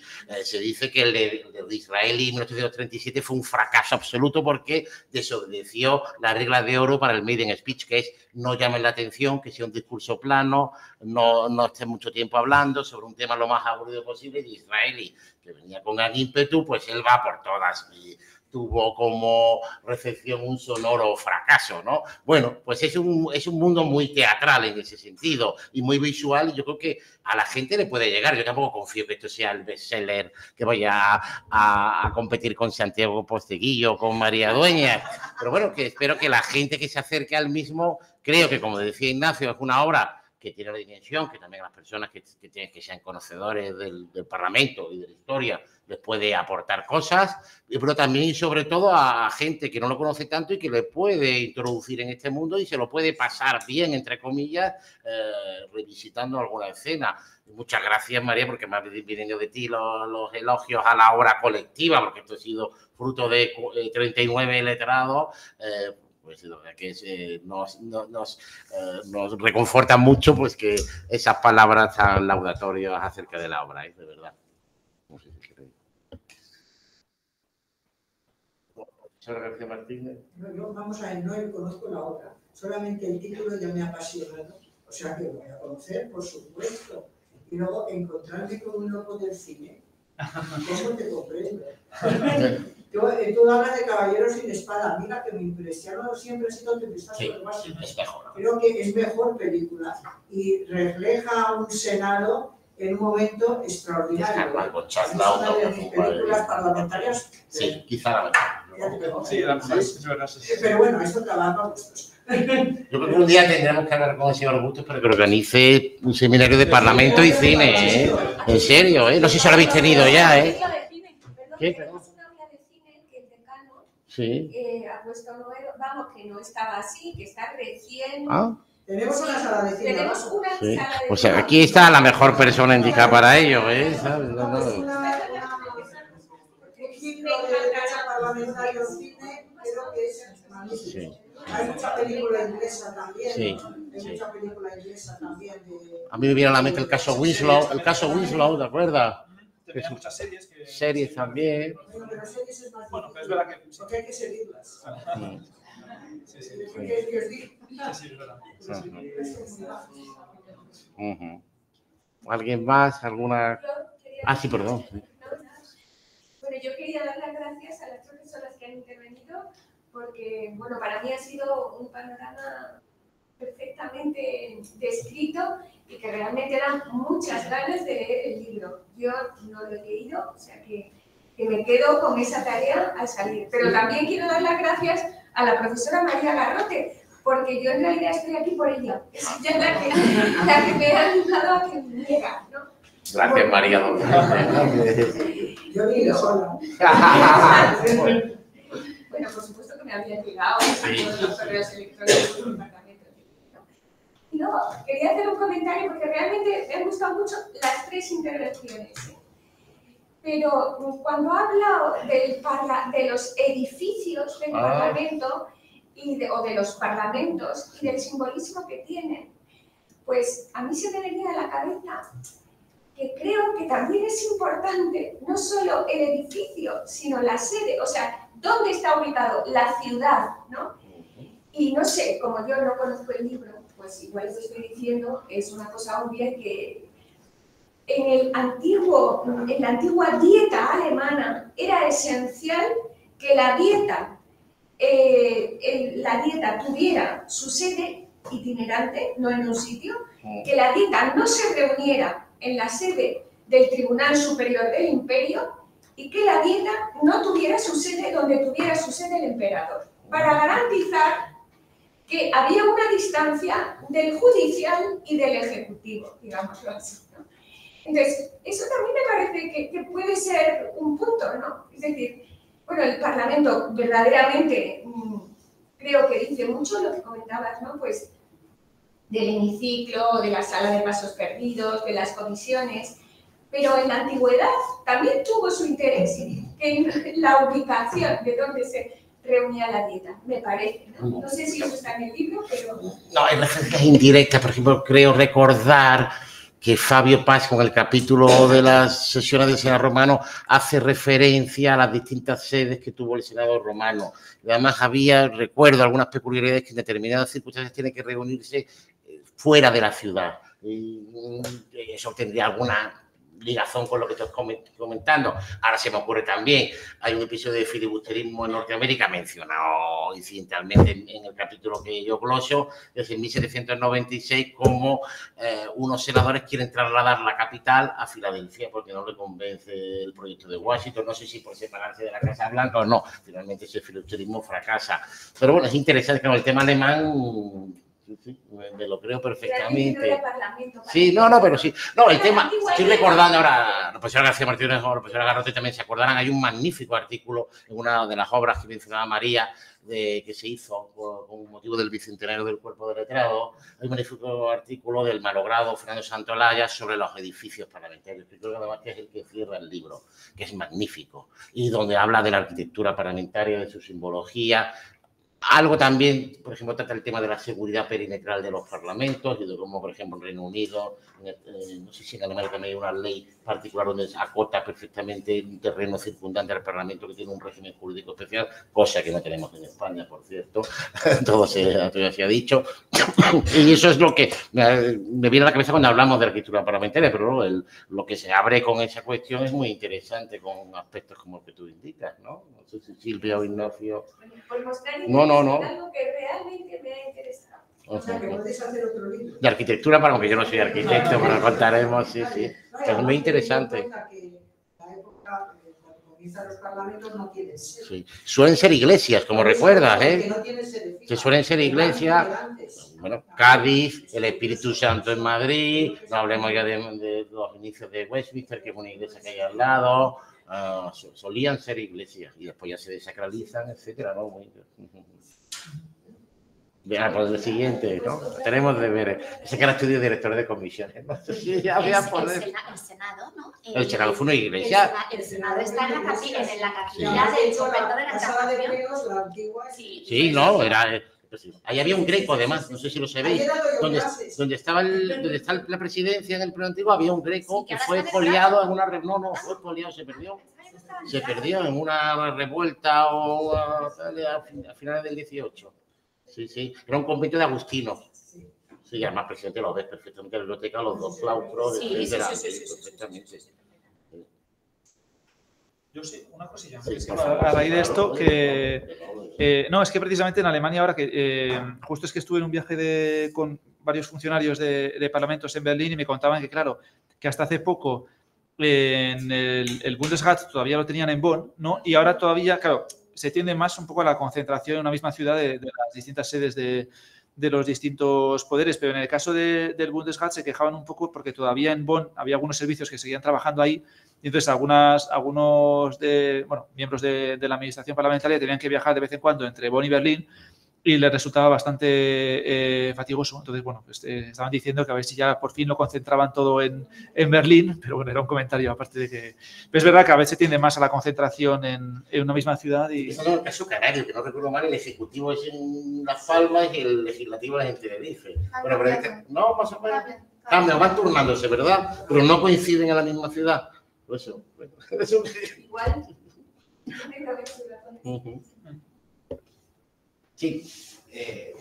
no es una pregunta sobre la porque no la conozco, pero bueno, aprovechando que hay diputados, ha comentado Silvia la oratoria y que en la época había políticos preparados y que de verdad valían. Se comenta que el nivel de la oratoria y por lo tanto el nivel de nuestros políticos ha decaído un poco. Cuando habéis leído intervenciones de años anteriores, comparándola con la actualidad, es verdad que el nivel de oratoria ha decaído mucho, donde prácticamente todos los discursos están muy preparados, muy medidos, no hay prácticamente espontaneidad, no vemos prácticamente una persona subido a la tribuna sin un discurso. ¿Es verdad que se ha degenerado en eso? Me están dejando a mí. Bueno, es el gran jefe de la estrella. Bueno, siempre se suele decir, recuerdo que Luis Cazorla cita en su obra del Parlamento Contemporáneo, una cita de Chandernagor que decía, hombre, no toda época pasada fue mejor, porque cuando el señor Pitt y el señor Fox cruzaban sus lanzas parlamentarias a principios del 19 se decía que la época de Pitt, el padre, había sido mejor, y cuando después de Israel y Gladstone cruzan sus lanzas a mitad del 19 decían que la buena época había sido de Pitt y de Fox, y cuando Salisbury y el otro también, bueno, en este caso me temo que sí, ¿sabes? Pero bueno, es un hecho incontestable, pero como en todas, en muchas facetas de la sociedad. También porque el Parlamento es otro, desde el momento en que tú introduces una televisión, hay otros foros, etcétera, todo cambia, ¿no? Es cierto, bueno, en el Senado todavía en el reglamento sale que los discursos no pueden leerse, ¿no? Si no me recuerdo mal, eso no se ha quitado. Es el precepto reglamentario más incumplido que pueda haber en el derecho comparado, me atrevería a decir. Hombre, hay algunas excepciones, todo se ha dicho, Hay excepciones, pero lo cierto es que la mayoría han leído y con poca espontaneidad. Para que en comisión, sin embargo, a lo mejor en otros foros, donde o porque hay menos tiempo, o porque hay menos presión, etcétera, ves algo más de espontaneidad. A veces la espontaneidad, incluso, pues casi mejor que uno hubiera sido, digo, en tiempos de polarización. Pero bueno, hay honrosas excepciones, pero es cierto que ha habido un descenso en la calidad, eso es evidente, pero no, me atrevo a decir que no solamente es patrimonio exclusivo de nuestro país, todo se ha dicho. También, ¿qué ocurre? Y esto ya irá con otro, bueno, en España es que en los parlamentos intervienen muy pocos. Es un parlamento de grupos y en concreto y de portavoces. Yo estoy pensando, Silvia, que es como yo, una friki del Parlamento americano, usted ves las sesiones de la televisión C-SPAN que retransmite las sesiones del Senado de la Cámara y en el Senado intervienen, aunque sea 3-4 minutos, los 26 señores de una comisión y sin papel, porque para 4 minutos no vas a leer. Entonces, hay una práctica engrasada. Hoy es que aquí hay una gran diferencia entre lo que es el backbencher de lo que es el portavoz. Y eso es algo que también, bueno, eso liga con otra serie de cuestiones, como el sistema electoral, María Garrote, la gran experta aquí presente, el sistema de lista, etcétera, pero que tampoco no vamos a abordar. Y el sistema educativo también, bueno, porque realmente hay sistemas educativos en los que la oratoria y el hablar en público es una parte muy importante, particularmente en los países anglosajones. Desde luego, en Estados Unidos. En Estados Unidos, cualquiera se pone a hablar en público y te vende la moto que sea. Las cosas como son. Y aquí tampoco el sistema educativo pone el acento en eso. Entonces, tampoco podemos esperar que luego de repente nos encontremos con 350 grandes oradores. Pues es muy complicado, ¿no? Sí, había una pregunta. ¿Puede venir aquí alguien? A ver qué. Ángel Limón, no sé si se puede. A ver, no sé si el mismo. No puede. A ver, un segundo. A ver. Ángel Limón, que está conectado en remoto, que quería intervenir, no sé si se puede activar el mismo el micrófono, porque a mí no me deja activarlo aquí desde aquí no me deja. No puedes activar el micrófono de otra persona. Bueno, a ver si viene. O si no, mientras viene. No, espera, sí, que estaba delante, disculpa. Hola. Sí. Hola, buen día. Bueno, estoy en México. La verdad es que es una magnífica propuesta plantearse una narrativa de la historia parlamentaria buscando la globalidad. En realidad es un reto muy importante. Acá en México nosotros estamos pues un poco lidiando con eso, porque de repente nos arrastra la historia presidencialista a olvidar el Congreso. Y yo te quería hacer varias consultas. Uno, ¿tú en qué capítulo crees que se puede observar el mayor impacto a otros congresos. Me recuerdo aquí en México, por ejemplo, el debate de la Constitución de 1857, donde hacían referencias directas a lo que había sucedido en la Asamblea Francesa, pero también en el debate de cómo se integraba el Parlamento o el Congreso en Estados Unidos. Y también pensar que este espacio de la Asamblea, pues un espacio muy vivo. Ahora acá en México, bueno, el debate, como tú bien planteabas, es un debate muy álgido, muy intenso, y que también ha surgido un espacio distinto, ¿no? Yo en lo particular soy historiador. Los primeros momentos que se busca narrar el Congreso, pues es prácticamente un sentido de la crónica parlamentaria. Y, por ejemplo, tú hacías referencia del debate de la Constitución del 17, ya es más directo porque se hace una versión estenográfica al diario de los debates. Creo yo que la explotación de la historia de nuestras asambleas en cada una de nuestras naciones es sustantiva, y pues felicitar esta propuesta. Ya sabrás que el libro acá en México es muy complicado conseguirlo, pero bueno, espero poder mirarlo pronto, o si tengo un acceso a él, pues ya podré comentar con más algidez. Y un saludo y un abrazo desde acá. Muchísimas gracias. No, como al hilo de que hay alguna pregunta también en el chat, ¿dónde se adquiere? Pues está a la venta en librerías jurídicas de momento, no digo, quito el micrófono, Marcial Pons, etcétera, y creo que en Amazon también, y también si no, acercándose al Congreso en la dirección de publicaciones. Por otra parte, en cuanto a las preguntas del señor Ángel Limón, bueno, gracias por las consideraciones, hablo en nombre de los tres, creo, ¿no? Y en cuanto a la pregunta que señalabas, bueno, ¿cuál es el que más influencia? Bueno, tuvo mucha trascendencia el de 1642, cuando Carlos I entra en la sede de los comunes para arrestar a los 5 diputados, porque a partir de entonces se establece el privilegio de la inviolabilidad de la sede parlamentaria. Por eso es el ceremonial en el discurso de la reina, ahora del rey, que es el sargento de armas, bueno, en el Reino Unido se llama sargento de armas, pero bueno, eso es el que tiene que llamar a los comunes para pedirles, en nombre del rey, que salgan de la Cámara y se dirijan a la Cámara Alta, donde la reina está con sus lores esperándoles. Bien, bueno, pues tuvo, en cuanto a momento de afirmación de la institución parlamentaria frente a un poder ejecutivo que se decía absoluto, pues tiene una influencia que se irradia a otros países de indudable trascendencia. Pero, hombre, también lo que he señalado, si le señalaba a la Constitución norteamericana de Filadelfia y los debates constituyentes, es que la Constitución norteamericana, podemos decir que es casi la gran partera, si me permitís la expresión.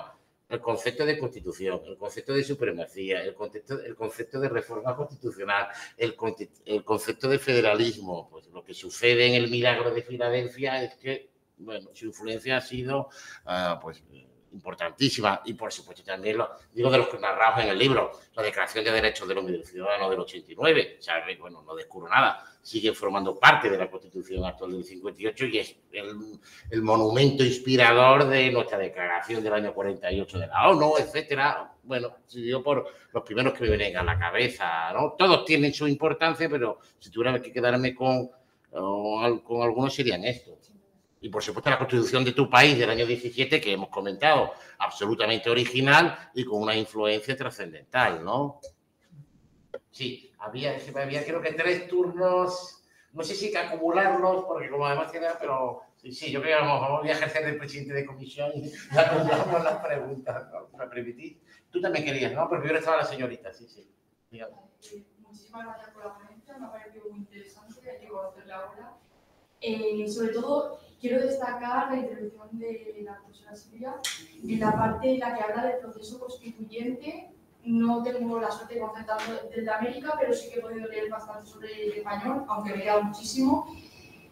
Le ha dado un enfoque como muy romántico, me causa muchísima como sorpresa, en el sentido de que al final lo que yo conozco o sobre lo que yo he leído es un proceso en el cual hay muchísima incertidumbre, un poco de miedo por los golpes de Estado. Era algo general, no sé si era a nivel de población, si unos tenían miedo, los otros estaban muy ilusionados, o eran emociones muy encontradas. Lo digo porque acumulamos, ¿te parece? Vale. Aquí tenías, ahora te conto. Buenas tardes, yo soy investigador visitante de Italia, entonces disculpo mi español. Gracias por las ponencias.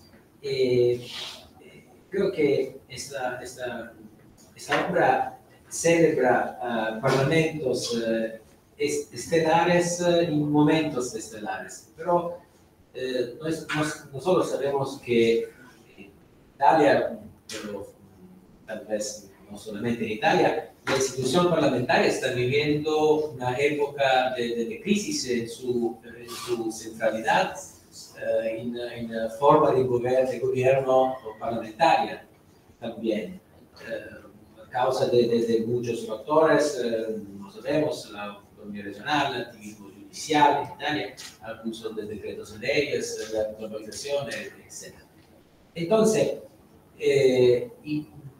vuestra opinión, ¿cómo puede el Parlamento mantener su centralidad hoy en la forma de gobierno frente a la globalización, etc.?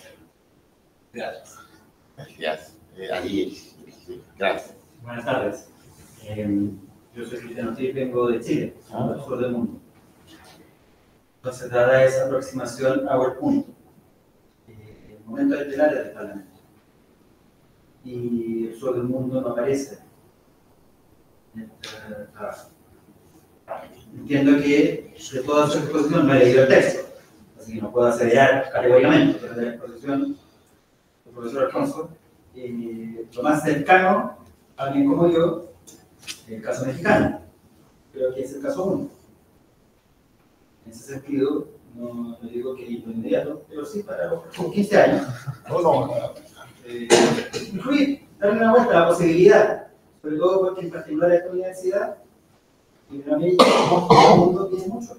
Por lo tanto, hay un principio de buen diálogo, no sé con la demás universidad española, pero por lo menos con esta, hay un diálogo permanente desde Iberoamérica hacia España, porque son los referentes, lo son.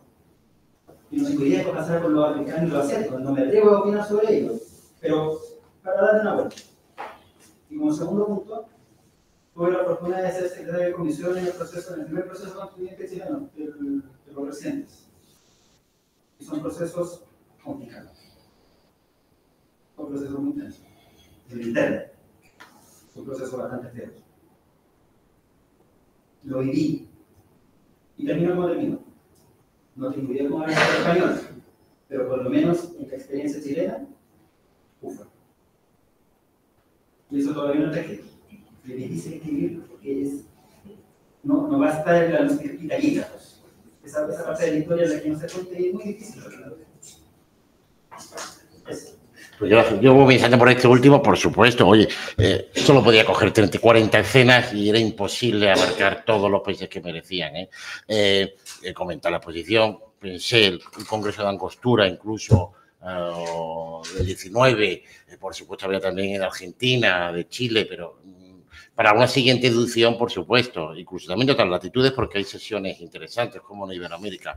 En segundo lugar, por contestar alguna cosa, no, de Italia, aunque no tengo la clave, claro, si supiéramos cómo reforzar la institución parlamentaria, pues no sé, estaríamos casi de presidente de las respectivas cámaras. Hombre, yo creo que es importante reclamar el Parlamento como foro, porque eso es lo que es. Y yo creo que además el elemento cualitativo que diferencia a la institución de otros foros es que es el procedimiento. Y aunque parezca algo profesoral contestar así, pero es que es la verdad.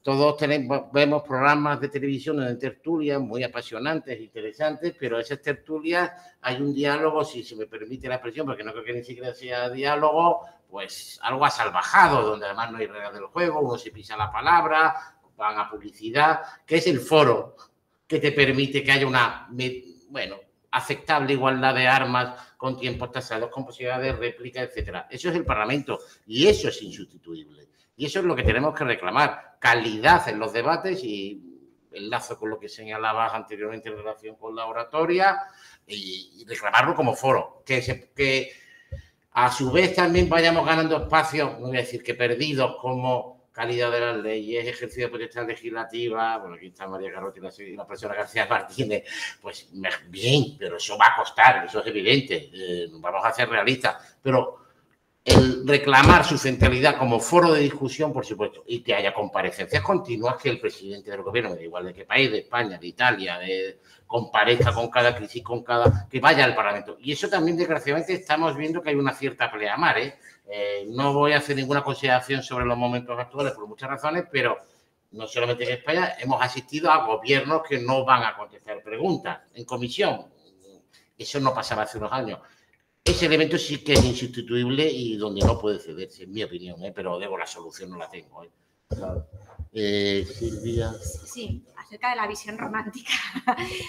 ¿Visión romántica de los procesos constituyentes? Pues probablemente, pero no en el sentido de romanticismo, ¡ay, qué bonito todo, qué ideal! No, en el sentido literal de romanticismo, es decir, como primado de emociones, por supuesto, probablemente algunas muy encontradas, es decir, se puede tener ilusión y miedo al mismo tiempo. Cuando uno es joven tiende a que ve la vida en blanco y negro, pero luego te vas reconciliando con las zonas grises, ¿no? O sea, y tienes emoción, tienes miedo, tienes preocupación, pero también a la vez se puede tener ilusión. ¿Que los momentos constituyentes son difíciles? Sin ningún tipo de duda. Es que no lo dudo, es más, he empezado diciendo que los momentos estelares son momentos muy complejos. Por supuesto que sí, pero también creo que es cuando se demuestra todo, cuando se demuestra la altura de la clase política, cuando se demuestra también cómo respira la ciudadanía. Es decir, a mí no me asustan los momentos difíciles. O sea, yo creo que a la larga es importante que los pueblos tengan y pasen por momentos difíciles. Sinceramente lo pienso, porque además hay un proverbio árabe que ahora mismo no sé reproducir, pero viene a decir algo así como que en momentos difíciles vienen a hacer hombres muy fuertes y los hombres fuertes hacen a la larga tiempos buenos. No sé cómo es el proverbio, pero algo así dice. Algo así dice. O sea, que sí, que soy consciente de que no todo será de color de rosas, pero aún así, la verdad, creo que tiene que ser una experiencia impresionante vivir un proceso constituyente. No sé si Ignacio quería comentar algo. Bueno, no, poco más que añadir respecto a lo que ya han dicho Alfonso y Silvia, simplemente respecto a la centralidad de la institución parlamentaria que comentaba el compañero. Efectivamente, bueno, Alfonso ya ha destacado la importancia del Parlamento como foro. Y reclamaron que a veces es evidentemente difícil la dinámica entre el Poder Legislativo y el Ejecutivo, pero el ejercicio de una serie de competencias que el Parlamento, no sé si a veces por desidia, a veces por la propia evolución del trabajo diario, semanal o anual del Parlamento, pues se tiende a dejar de lado, yo creo que, o a decir, bueno, ya lo puede hacer el Gobierno, no. Hablo, por ejemplo, de la labor que puede tener el Parlamento en relación con determinadas cuestiones del derecho a la Unión Europea, en Italia o en España, que son Estados miembros de la Unión, o en relación con el control de determinadas actividades gubernamentales que al final se da, bueno, como dice Alfonso, a veces se intenta ejercer y no se puede ejercer del todo. Pero bueno, yo creo que se puede intentar tanto reforzar el Parlamento como órgano deliberante, pero también como órgano responsable del ejercicio de una serie de funciones que a veces no se cumplen tanto como se debería.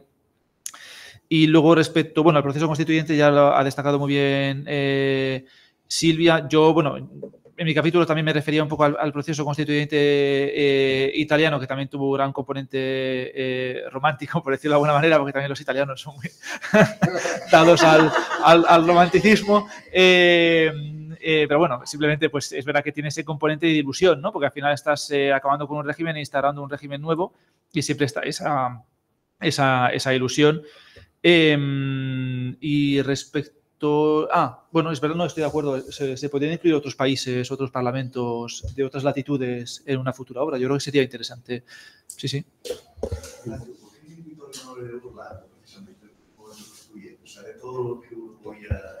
Pues...